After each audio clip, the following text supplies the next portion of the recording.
ಪ್ರತಿ ವರ್ಷ November 14ರಿಂದ November 20ರವರೆಗೆ ರಾಷ್ಟ್ರಾದ್ಯಂತ ಈ ಸಹಕಾರ ಸಪ್ತಾಹವನ್ನು ಭಾರತದ ಪ್ರಪ್ರಥಮ ಪ್ರಧಾನಮಂತ್ರಿಗಳಾದಂತಹ ಪಂಡಿತ್ ಜವಾಹರ್ಲಾಲ್ ನೆಹರೂರವರ ಜನ್ಮದಿನಾಚರಣೆಯ ದಿನಾಂಕದಿಂದ ಪ್ರಾರಂಭವಾಗಿ 20ನೇ ದಿನಾಂಕದವರೆಗೂ ನಡೆಸ್ತಿದ್ದೇವೆ. ಇದು 72ನೇ ಅಖಿಲ ಭಾರತ ಸಹಕಾರ ಸಪ್ತಾಹ.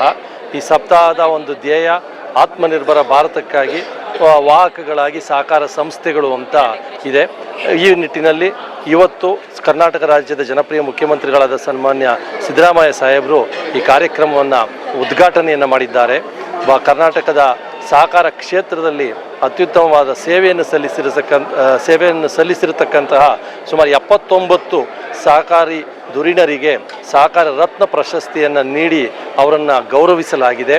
ಕರ್ನಾಟಕ ರಾಜ್ಯ ಈ ಸಹಕಾರ ಕ್ಷೇತ್ರದಲ್ಲಿ ಮಹಾರಾಷ್ಟ್ರ ಹಾಗೂ ಗುಜರಾತ್ ನಂತರ 3ನೇ ಸ್ಥಾನದಲ್ಲಿದ್ದು ಮುಂಚೂಣಿಯಲ್ಲಿರತಕ್ಕಂತಹ ರಾಜ್ಯವಾಗಿದೆ. ಈ ಒಂದು ಸಹಕಾರ ಸಪ್ತಾಹವನ್ನು ಆಚರಣೆ ಮಾಡುವುದರ ಮೂಲಕ ಜನರಲ್ಲಿ ಸಹಕಾರ ಕ್ಷೇತ್ರದ ಬಗ್ಗೆ ವಿಶ್ವಾಸವನ್ನು ಮೂಡತಕ್ಕಂಥದ್ದು, ಹೆಚ್ಚಿನ ಜನರನ್ನು ಈ ಕ್ಷೇತ್ರದತ್ತ ಸೆಳೆಯುವಂಥ ಒಂದು ಕಾರ್ಯಕ್ರಮ. ಮುಂದಿನ ದಿನಗಳಲ್ಲಿ ನಮ್ಮ ಕರ್ನಾಟಕ ರಾಜ್ಯ ಇಡೀ ರಾಷ್ಟ್ರದಲ್ಲಿಯೇ 1ನೇ ಸ್ಥಾನದತ್ತ ಬರಬೇಕು. ಆ ನಿಟ್ಟಿನಲ್ಲಿ ಜನರ ಆರ್ಥಿಕ ಒಂದು ಪರಿಸ್ಥಿತಿಯನ್ನು ಇನ್ನೂ ಹೆಚ್ಚಿನ ರೀತಿಯಲ್ಲಿ ಬೆಳವಣಿಗೆಯಾಗಬೇಕು. ಎಲ್ಲರೂ ಕೂಡ ಸಹಕಾರದ ಒಂದು ಸೌಲಭ್ಯವನ್ನು ಪಡೆಯಬೇಕು ಅಂತ ಈ ಸಂದರ್ಭದಲ್ಲಿ ಹೇಳ್ತಾ, ಈ ಸಪ್ತಾಹದ ಆಚರಣೆಯನ್ನು ಎಲ್ಲ ಗ್ರಾಮೀಣ ಮಟ್ಟದಿಂದ ರಾಜ್ಯ ಮಟ್ಟದ ಎಲ್ಲ ಸಹಕಾರ ಸಂಸ್ಥೆಗಳಲ್ಲೂ ಕೂಡ ಆಚರಿಸಲಾಗ್ತಿದೆ. ಇದು ಕರ್ನಾಟಕ ರಾಜ್ಯ ಸಹಕಾರಿ ಮಹಾಮಂಡಳದ ನೇತೃತ್ವದಲ್ಲಿ ಮಾನ್ಯ ಶಾಸಕರು ಹಾಗೂ ಕರ್ನಾಟಕ ರಾಜ್ಯ ಸಹಕಾರ ಮಹಾಮಂಡಳದ ಅಧ್ಯಕ್ಷರಾದ ಸನ್ಮಾನ್ಯ ಶ್ರೀ ಜಿ ಟಿ ದೇವೇಗೌಡರ ಮಾರ್ಗದರ್ಶನದಲ್ಲಿ ನಡೆಯುತ್ತಿದೆ.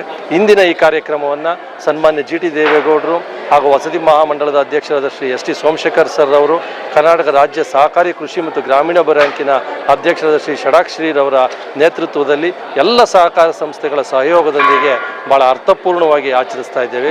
ಎಲ್ಲರಿಗೂ ಶುಭವಾಗಲಿ. ಜೈ ಸಹಕಾರ. ನನ್ನ ಹೆಸರು ನವೀನ್ ಅಂತ. ನಾನು ಕರ್ನಾಟಕ ರಾಜ್ಯ ಸಹಕಾರ ಮಹಾಮಂಡಳದ ವ್ಯವಸ್ಥಾಪಕ ನಿರ್ದೇಶಕ. Thank you.